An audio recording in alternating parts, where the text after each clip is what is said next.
عادات غريبة بعراسنا العربية. أنا لما تجوزت استغربت من عادات معينة كانت بعرسي، حتى يوم عرسي مسكوا هالجرة وخلعوها هيك أنا نطزت.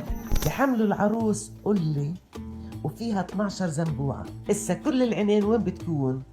على الجرة، أحسن ما تنصب بالعين وما تخلفش 12 صبي بكسروها عشان يكسروا الشر. وريحة ثيابكم محلبة، وريحة ثيابكم قولي قويها. ثيابكم محلبة.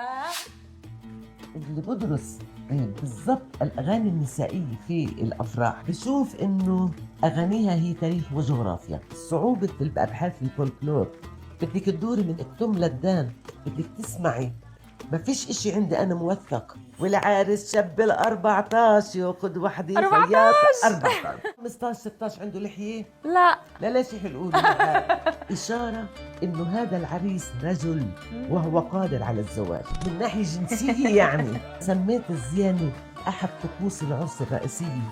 العرس عندنا عبارة عن مجموعة طقوس.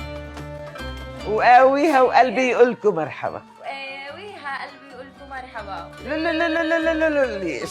كيف استغربتها؟ بتجنن. تصور أنا اللي حافظة ميات الأغاني بعرفش زغري. غلبت.